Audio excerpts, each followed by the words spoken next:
Good morning. Welcome to a special edition of Fort Wayne Up Close. I'm your host, Ryan Lepird. For our audience out there, most of you might recognize me from our Financial Pillar show.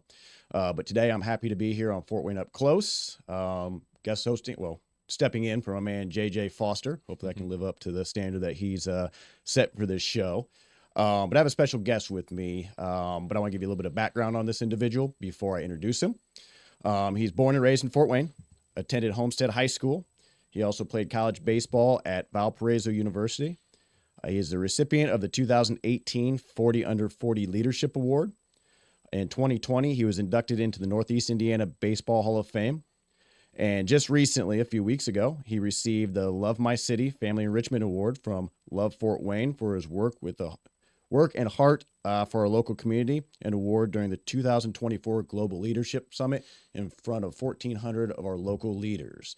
But I would have to say that if you ask him, his most important accomplishments are his being a devoted husband to his wife, Kristen, a father of three, a man of faith, and a leader in our community.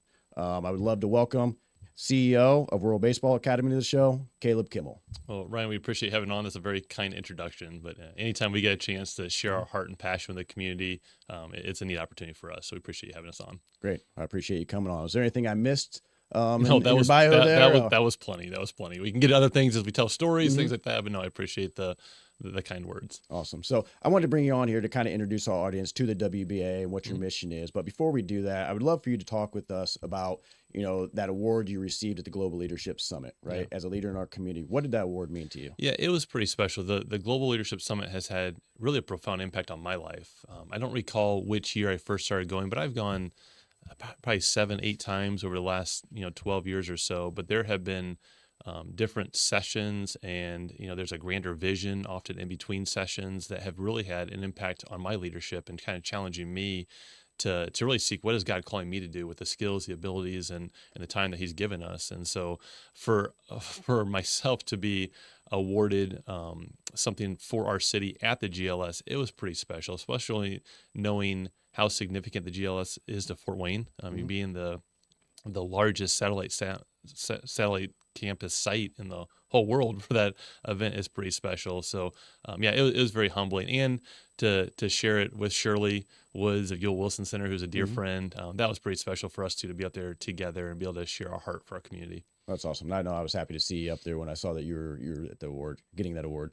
But I've been a attendee of that event for the last few years as well. Yeah. I really love what they do there. So jumping into the WBA, Sure. As I was talking, my idea for bringing you on the show was to kind of bring awareness around the WBA. I know you've been around for a number of years now.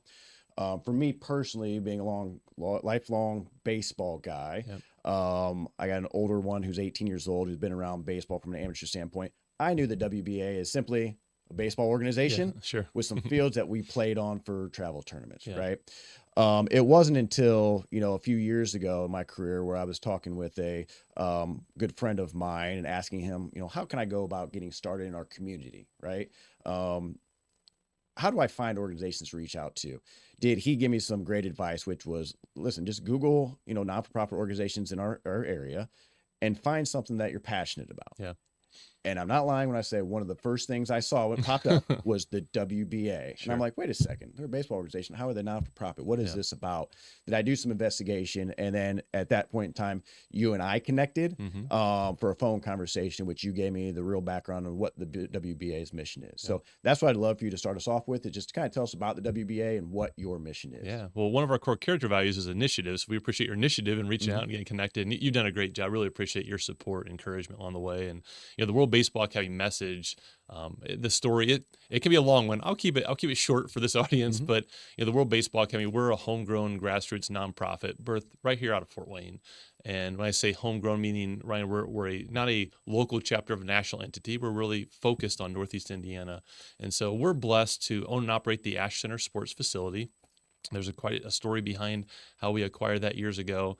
But our vision really is what the heart and soul of the World Baseball Academy is. Our vision is to use this platform of baseball and softball to develop leaders who are going to positively impact our world.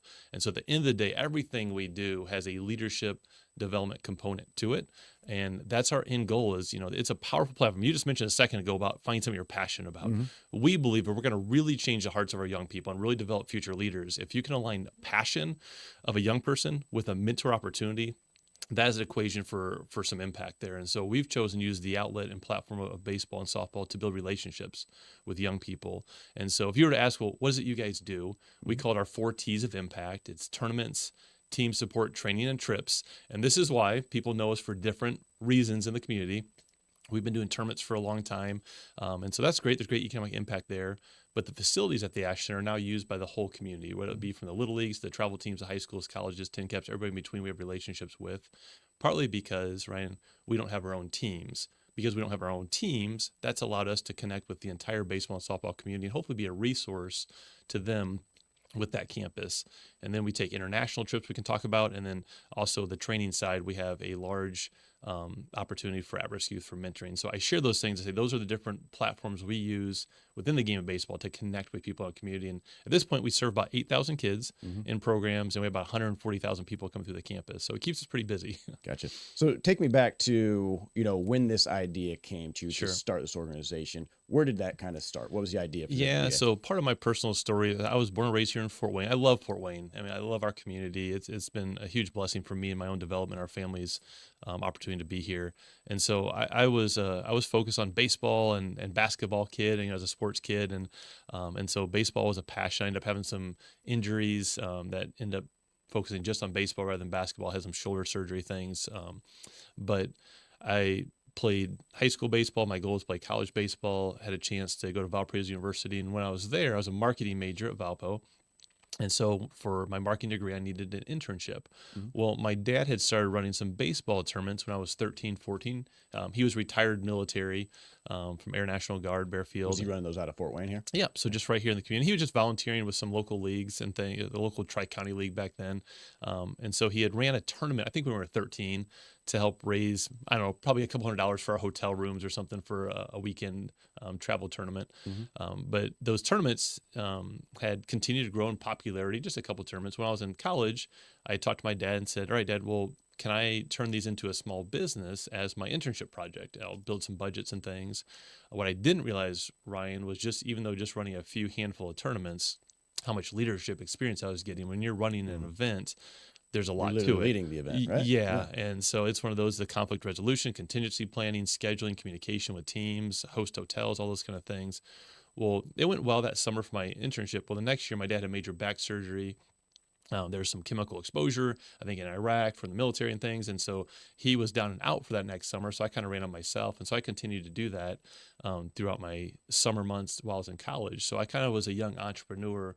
When I graduated college, I didn't know what I'd do with my life. Like a lot of kids maybe coming out, I was focused on baseball and academics. And I got a job with the host hotels of our tournaments, if that makes sense. I knew the GMs because they were housing some of the teams that we had hosted. And so I actually got a job with the Hilton and Holiday Inn downtown back right out of college in 2003. So I jumped in to that sales position, was excited, except as many people know, their first job, you get into it, and great organization, but a couple weeks into it, I'm talking about shower curtains and bedspreads. With nothing wrong with that. That's just not my passion. Yeah. But I stumbled across this That didn't get you up in the morning. Yeah, it didn't. It didn't get me fired up, but it did create a unique opportunity where I would say this was certainly a God thing that I walked into this old Tacoma facility, this beat up, let go sports facility that was the place to be back in the 80s, early 90s. I remember when I had the carpet basketball floor. Yeah, so it was on the floors. popular place. I just hadn't interacted with as a baseball kid growing up and a basketball kid as much, but I walked into this campus and right away, again, it was old and beat up. So was it not in use anymore? No, well, Anthony Wade Services owned it, but it was just not in good shape. And so, but I walked in there and right away I'm like, this could be a home site for our tournaments that we're hosting. And so that's what kind of led to the vision moving forward. Was I jumped as a young entrepreneur with a for-profit entity, and we leased space there running tournaments and started doing some instruction. Well, as the journey continued, I started to I shared this with you before we started teaching baseball, but I was a little insecure on teaching it right out of college. And so, but because of the tournaments back then, there weren't tournaments everywhere like there are now. So we were running high school age tournaments. I was bringing in college scouts and pro scouts, things like that. So at a young age, I didn't realize it, but I had a pretty big network already within the baseball community. And so we started partnering with some of the former pro guys in town, the Dave Dosters and Manny Lopez, who runs the D-backs. He started out of the Ash Center doing some things with us. Mark De La Garza, who started the Sluggers, was doing some things out of the Ash Center early on. And so he's got a great program over there. I've seen that. Yeah. So it just started kind of connecting with other people. But I started realizing as we're teaching the game, man, the kids were hanging on like every word we had to say. And same with the parents for the recruitment process. So on a personal level, I started kind of having an internal struggle saying, all right, Caleb, what are you really leading for? And I'd always grown up in church, but never pursued Christ with my life. And at that point, I started to get serious about my faith to say, all right, God, what are you doing with this? There's something greater going on. And so I had a mentor named Steve Sotier. I don't know if you remember Steve's name or not, but he was the Homestead High School baseball coach just for a little while. He actually wasn't the coach when I was there. But Steve has one of the most phenomenal baseball backgrounds this community's probably ever seen. He was very involved in international baseball at a very high level. He became friends with Hank Aaron. He worked with Ernie Banks, Joe DiMaggio. He ran camps and clinics all over the world with the International Baseball Federation.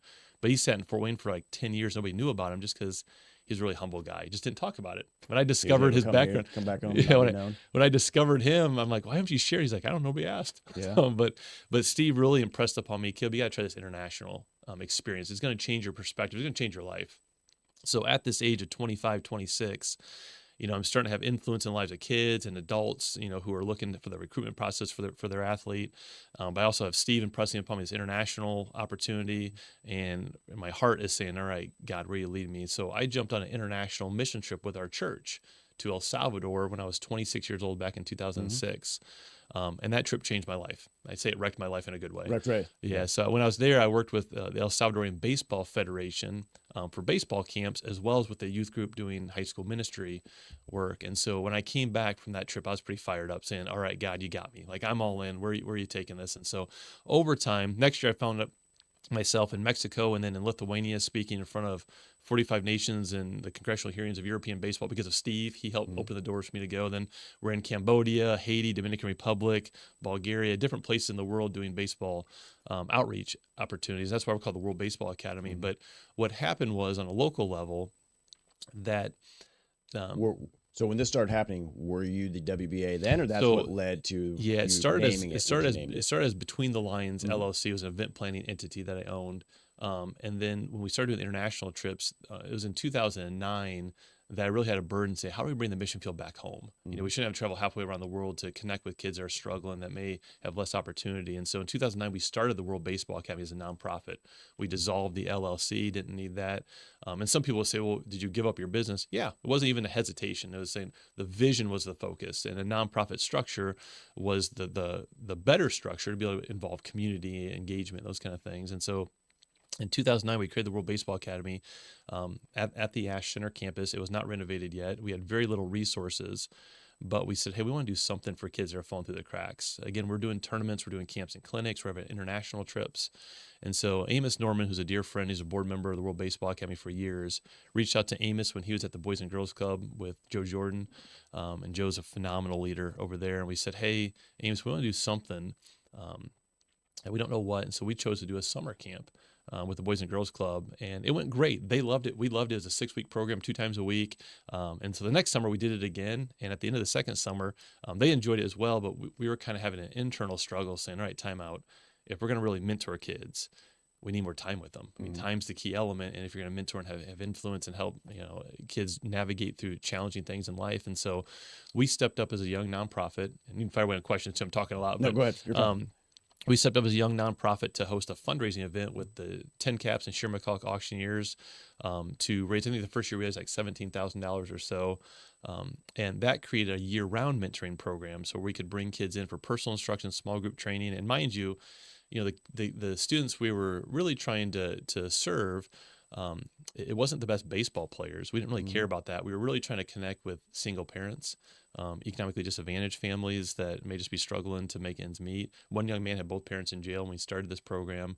And so we called our core program, right? And so we had a summer camp, and then we added a core program, which is a year-round training program for personal instruction, small group training that's really investing in the lives of kids. Yep. Yes, we're helping them get better at baseball. That's great. And that's it. That's the passionate piece, that we can connect with a young person at their level where they're at. So I guess that's one of the questions, because you kind of beat me to the next one I wanted to ask, which was, how has your vision for the WBA evolved? So did it start off from a baseball standpoint and you evolved into the mentoring? That's a great question. It really started with baseball tournaments. I was a typical baseball kid, gung-ho about baseball. Yep. It took me a while to develop an understanding myself of it. When I got down to it, was like, I love baseball, but actually my passion wasn't baseball. It was really youth development. And it took me a while to understand that. And so, yes, it has been evolution. It started with tournaments, then it got into instruction, then it got into international trips.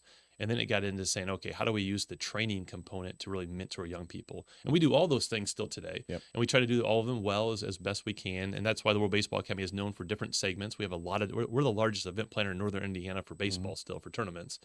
So we're doing the event planning still. The instructional sides continue to grow, but we collaborate with everybody in the community for baseball. So we're not sitting here saying, hey, we're the only place for instruction. But what has happened is what we now call the On Deck Initiative. The On Deck Initiative is a blanket term for a variety of mentoring programs we provide. That is the space that our staff is leaning into the greatest now, on saying, how do we continue to use the platform baseball to reach all kids? Yep. And that's grown and blossomed into a lot of programs. So it's safe to say that the WBA as we know it today was not the initial vision. It's evolved and grown into what we know today. Yeah, I was going to say, between the lines was focused on the tournaments and the instruction. When we created the World Baseball Academy with some of the international leaders that helped found it, this shift focus to using the game to help develop life skills in people. And so we actually originally created the World Baseball Academy. That vision of something greater is what started to take place. Has that focus shift increased the WBAs? Yeah, so we've grown. At some point we're going to stop growing. Grow. At some point we're going to stop growing, but we've set record numbers of usages and kids served every year for about 10 years straight. So it's been constant growth. That's been our passion, saying how do we serve more kids. But one of our core character values is also perseverance. This was a long, hard-fought battle to renovate the campus, because the campus is still ongoing. Right? Yeah, still ongoing. But we came on campus in 2003. We didn't renovate until 2017. So it took 14 years of building trust in the community. That our vision wasn't just about baseball. If it was just about baseball, this wouldn't work. Yep. Don't get me wrong. A lot of people like baseball, but it's no different than the other sports. Smaller demographic. Yeah. Right? That's what I was wondering, how it grew. Yeah. You're opening it up to more than just baseball, Yeah. right? By doing the mentoring and at-risk youth and that type of stuff, that there's going to be more people that want to get involved. Yeah. Right? In fact, and so we've been able to raise, at this point, we've raised a little over $6 million to transform the outdoor campus at the Ashland. That's 100% donor funded from foundations, companies, individuals that have seen the vision, have seen that our heart is really for developing young people to be difference makers in our world. And a lot of our community leaders understand, they just happen to be using baseball as that platform. That's great. Whether I'm a big one to say, whether it be the music, the arts, sports, whatever the platform is to connect with young people, we need them all because everybody's wired differently. We just happen to be one sports entity in the community that's saying, hey, we're going to go ahead and camp out using baseball to the best of our abilities. And our network within baseball is pretty large. We're trying to get better at softball. It's a whole different clientele. But we want to reach young women as well as young men to develop them in their leadership capacity. But at the end of the day, our vision of developing young leaders, that's what resonates with our staff. With everything that we do, we're trying to infuse leadership development opportunities for young people. Okay. And you kind of touched on this next question a little bit in your answers there, but can you speak to the impact the WBA has had through your various program and fundraising efforts on our local community and on a global scale? Yeah. So, on the On Deck, I've kind of just touched the surface. I'll kind of give a broad, quicker overview, but the On Deck initiative now locally, we serve over 1,800 kids in a variety of mentoring programs that are free for those families. And so now we have a Badges for Baseball program, which is super awesome. We're working with local law enforcement and the Boys and Girls Club and the Cal Ripken Senior Foundation. So Cal Ripken Jr., his foundation for his father's legacy, and Bill Ripken. We've partnered with them, but that's a really neat program during the summer. The officers love it. We've had FBI agents, local police officers, canine units, drone units coming out, and we get to build relationships with both of those sectors through baseball. And who doesn't enjoy playing a game with each other? And so the Badges for Baseball is a summer camp that we do. We now have an array of adaptive services. And so we partner with Special Olympics, Turnstone, YMCA. There's an alternative baseball program. We just did a Special Stars Clinic a few days ago. And so we're trying to connect with an inclusive environment that allows everybody to be a part of it. And so we have this core mentoring program that has been a year-round mentoring effort that we've been doing for a long time, and now we have this STEM education program that's exploding on us. And so you've seen that, you've seen that firsthand. And so now we're working with area. Often we're going to Title I schools, but we have a STEM program that has baseball-themed lesson plans, that has leadership developed in it. And so what we're trying to do is just use the game for all the right reasons and connect with as many kids as we possibly can through the game. And so that's where you asked the question, has the support grown? Yes, it has. I mean, it has slowly grown. We first started, we had no resources. I mean, my dad had underwrite costs I didn't even know about when we started this thing. But we've slowly kind of grown that credibility, landing the partnership with the Lutheran Health Network and OPS as an indoor tenant to the Ash Center back in 2015. That was a catalyst to where a lot of the foundations saw the vision, knowing that you have an anchor tenant for cash flow, getting into the business side. I know you got the financial side, this podcast, but we want to be responsible fiscally too as a nonprofit for sustainability. We want to make sure if we're starting programs that we can continue them, not start something and stop it. And so we landed that anchor tenant in 2015. That allowed a lot of foundations who believed in what we were doing to gain some even more confidence that there's a long-term partnership there with Lutheran as well. And that's where a lot of the dollars were raised from the community to be able to transform the campus. And now we've expanded to, we raise between $300,000 to $400,000 a year for the variety of programs that we provide for at-risk youth. That underwrites the cost for them to be able to participate for either no cost or very little cost, a pocket for them. Gotcha. Now, that's local scale as well. And I know you mentioned earlier some of the mission trips at some of the countries you've been to. Talk to me about the mission trips and kind of what are you doing on these trips when you're going to these other countries? So as it pertains to impact, our heavy focus is locally, Northeast Indiana. Regionally, we do bring in teams from around the Midwest into Fort Wayne. So it's economic impact for our local community on the tournament side. But we are called the World Baseball Academy because we do have a global aspect to what we do. I know it's a big name too. People hear that, you could slap world on there.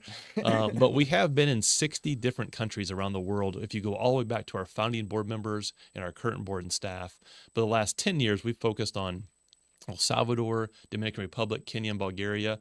But Ryan, the focus of those trips, I'll be very clear on that, is the focus of those trips are the participants who go with us, having a life-changing experience. And those people who go with us are local kids, local parents, local coaches who are often going to experience that is heart-changing for them.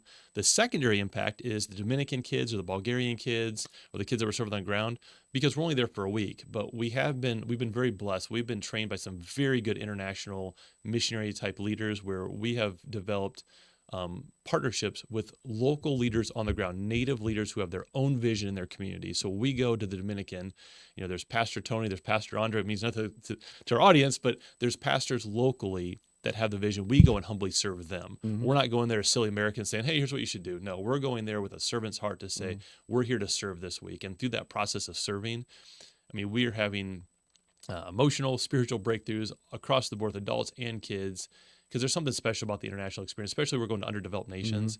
And so when you get out of your comfort zone, you go and serve the needs of others. And often you're seeing people with with a lot less than us that have joy in their lives. And quite frankly, our culture back home, I can speak to it directly, like there's not a lot of joy in what we have back home, just because it's hard sometimes to understand how privileged we are in this nation. And so joy or appreciation. It's one of those that, so those international experiences are pretty special. It changed my life. And so that's why we take those trips. It's a break-even budget when we go. So we're not making any money off international missions trips. A lot of the students will help fundraise to be able to go. But when we go, it's a life-changing experience for those who go with us. And again, that's for adult and kids. Yeah. I know when we talked, was it earlier this year, late last year when you were doing the Dominican trip this past summer, I approached you about just tell me about it. What it was like. I've never done a missions trip.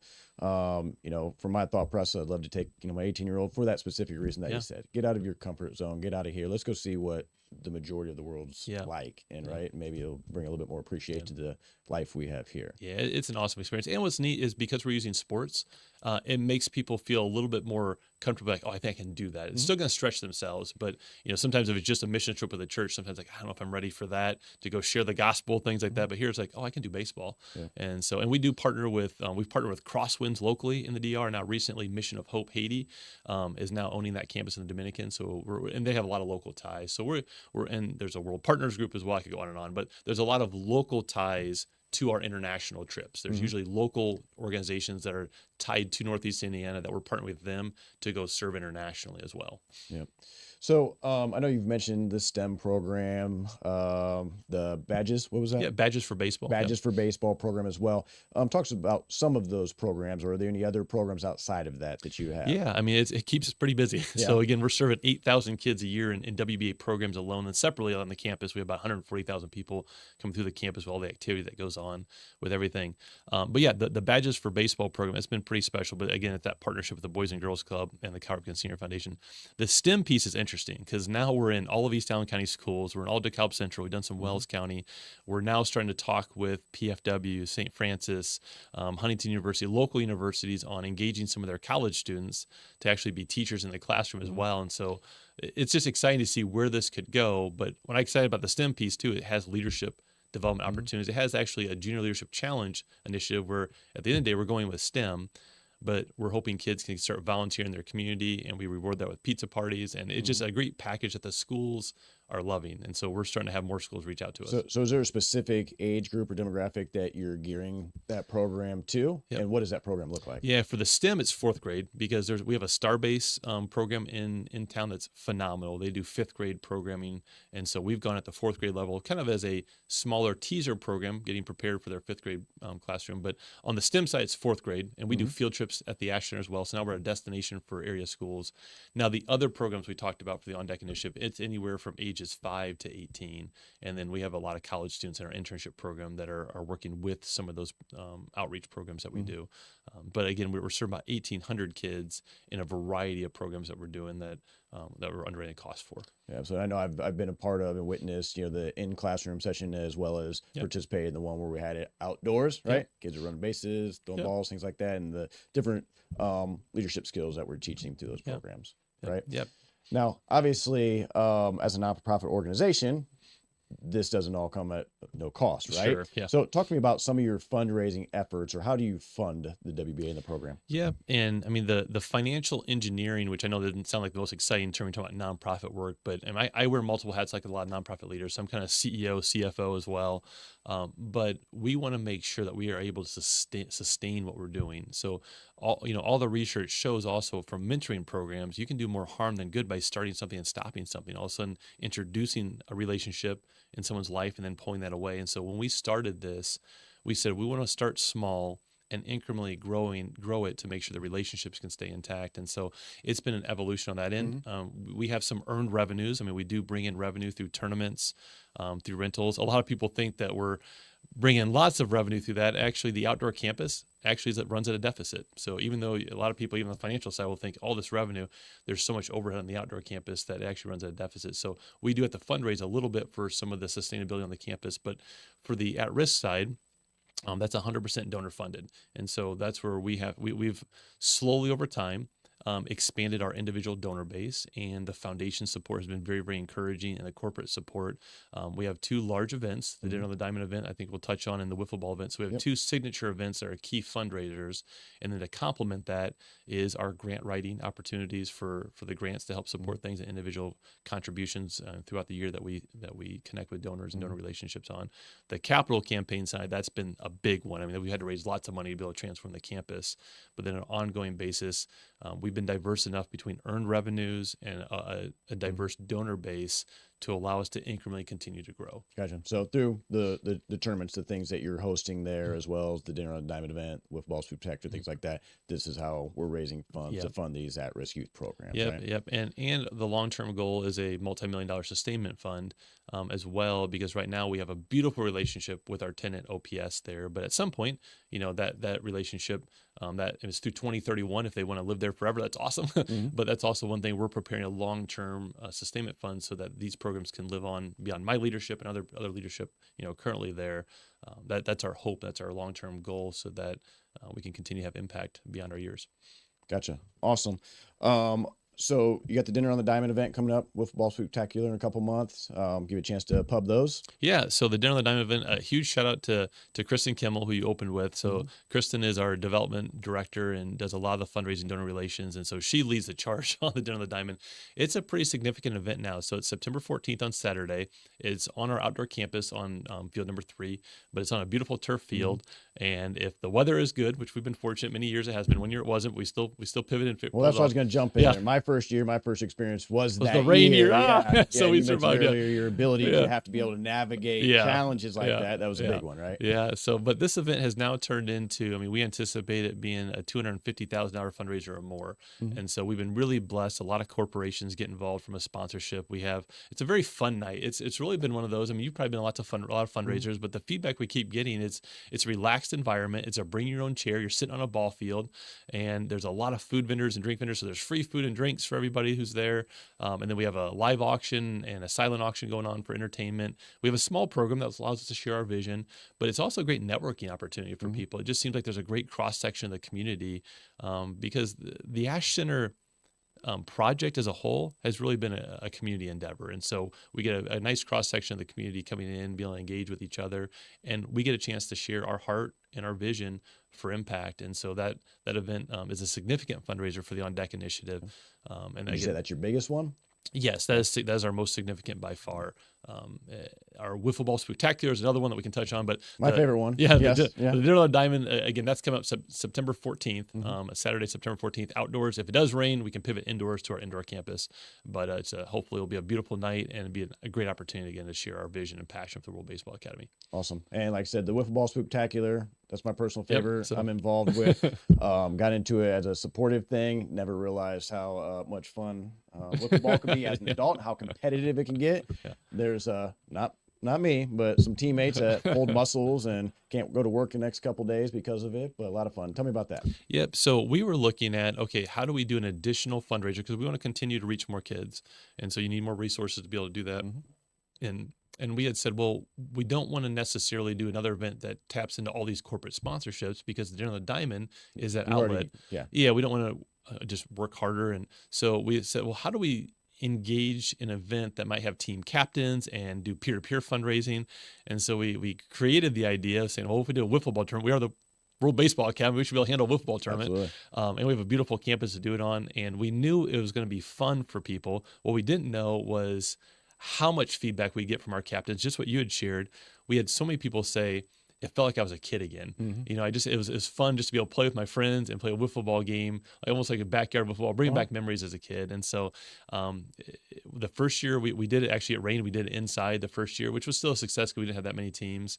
The second year we did it, grew a little bit. Last year was a huge surprise that our goal was $35,000. We raised over $55,000. This next year we went from 14 teams last year. We have 24 or 26 teams this year. So 26 teams this year. What was your first year like? How many teams? The first year I think we had like 10 or 12, and then we just kind of kept it to the 14 mark. But now we've recognized that, hey, outdoors, part of it was if it rains, what do we do? Now you may not know this, as a captain, but we can extend it to almost like a fall league and still make it really fun. Even if it rains, we have some alternative plans, so we're able to expand it a little bit. But it's been fun to see just the cross section of who's engaged and who's involved with it. But that'll take place in early October for that event. I think it's October 5th, I believe, on a Saturday morning. That's a fun event. It is. Especially if you like baseball or want to see some grown men diving on the ball for wiffle balls, to just come out and attend, right? There's some entertainment, things like that for the kids, right? Yep. So it's really become a family-friendly environment that we've created. Our goal is just nobody gets hurt, but we don't care who wins or loses. We just want to create a fun. That goal failed. Yeah. So we know everybody's pulling hamstrings, things like that. But it's, as you've mentioned, it's a fun event, but it's all about community. And so we get a chance to share, again, our vision with a cross-section of our community on impact. But we would not be here today, with the success and impact we've had, Ryan, if it weren't for the community entrusting us and investing in our vision and passion. And so that's where we come from, a very humble position of saying we just have a heart of gratitude for Fort Wayne and so many community leaders who have said, we want to see this move forward, because there's not some brilliant business plan that says, hey, you go take out a loan, you build this. It would fail. In fact, no bank would give us the money with the business plan. No. So you would know that on your end. But it has been, a heart for kids, using the platform of sports, in particular baseball, to connect and build a relationship with them, and then hopefully help mentor and inspire young people, be difference makers in our world. I'll say this, we say this often, everywhere we've gone in the world, it doesn't matter if it's been in the rice paddies of Cambodia, the mountains of El Salvador, or our backyard yards here in Fort Wayne. Everywhere we go, there is a need for young leaders to emerge. Yep. And so everywhere we go, there's a need for that. And so the World Baseball Academy, we've hung our hat and saying, we want to develop young people to be difference makers in our world. We believe they're capable of so much more than they may realize today. Yeah. And so if we invest in them, we know that that's going to be felt on a local level, a national level, a global level. Yeah. And I'm a firm believer of teaching leadership and lifelong skills through sports, right? Yeah. What sports teaches us growing up, doesn't matter what sport it is, teamwork, working with others, right? How to handle difficult situations, absolutely, challenges, overcoming those challenges, getting hurt, getting back up, right? Yep. All those things make a huge difference as we get older, trying to navigate our lives, whether it be family, work, anything like that. And to me, those are lessons that I learned, growing up playing sports, and most specifically baseball. Oh, absolutely. Right? And everything you're learning, it's all transferable into how you're going to be a great parent, how you can be a great employee, or in your workforce, or in your community. And so that's what we're trying to do. Again, we're trying to use the game for all the right reasons. Now, don't get me wrong, our culture is not using sports the way it should. I mean, from a cultural standpoint, our youth sports culture is often toxic. I mean, we see it on the tournament side. So it's one of those that we're actually battling culture as well as the World Baseball Academy. I do believe we have some influence in the youth sports sector and the youth baseball sector. And so we're trying to bring perspective back to parents on what really matters and not getting hung up on the scoreboard. Don't get me wrong. It's great to compete and you absolutely better give your best effort. As a coach, I demand your best effort because you're capable of it. But having that perspective of saying, hey, at the end of the day, whether you win or lose, you are growing as an individual, and don't allow the scoreboard to dictate your value and to dictate who your identity is. Don't get caught up in that. Understand it's a growth process. Yep. And so we're trying to help young people mature in that growing process and understand their influence matters. And so all those things get wrapped up in what we do every day. Gotcha. So kind of closing up our interview here today, if somebody wanted to get involved with the WBA, whether it be from a support standpoint or a participation standpoint, how would they go about doing it? Yeah. So we're trying to create even more on-ramps. But I mean, just as you said, one of the best things is worldbaseballacademy.com. If you go to our website, you'll be able to get a chance to see all the different programs, and there's volunteer opportunities on there where you can sign up, but also just reaching out to us. I mean, we have all of our staff's emails on there and phone numbers, so you can call us and just share your passions, what you're interested in. And our job is help connect you to outlets for impact. And so there's opportunities to give, there's opportunities to volunteer and serve, and connect us to their community leaders, all those kind of things. That's how we've gotten this far, is people just like yourself, right? Saying, hey, I'm interested. We connect, and then you've done a great job, as well as many others, on opening up doors and helping figure out how's the vision continue to move forward incrementally. And so we appreciate your heart to serve and your encouragement, but you're a great example of how we've moved the vision forward. Thank you. Appreciate that as well. So in closing, we talked about the WBA, the mission, all that stuff. Is there anything else that you would like our audience to know about the WBA? Maybe anything coming up in the future, anything like that?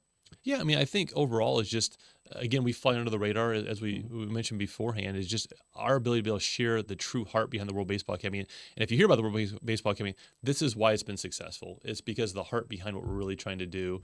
And so, yeah, anytime we can share that message with the audience in our community and abroad is a phenomenal opportunity. So we're humbled that you guys allowed us to come on here. So we appreciate the opportunity just to be able to share our passion. Well, I appreciate you coming on today. And then I'm gonna have Tamara behind the scenes. If you want to pop up the little QR code, I'm gonna give myself a pub here. If you want to help support the WBA and myself, the Wiffle Ball Spooktacular event coming up. Last year, my team, the Mad Apple Maulers there, unfortunately came in second place. We entered for fun and realized that we want to win this tournament the further we got into it. Fell a little bit short to a multi-time champion, right? Yep.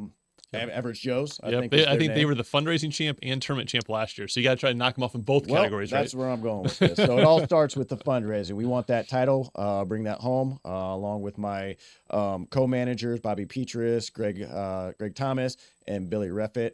I want to thank you guys for helping to support the team as well. Anybody else that wants to help support the WA and our team, please click on the QR code, or you can reach out to me individually or under your voices to connect with me if you want to make a small donation, right? Yep. Anything we would love to have. And all those donations go to the On Deck initiative. So we really appreciate your guys' help on that. Yep. Awesome. So Caleb, once again, thanks for coming on and talking with us today. I really appreciate it. For our viewers out there, hopefully you enjoyed our interview with Caleb today. We appreciate you joining us. Until next time, I'm Ryan Lepird, our Neutral Voices. Peace.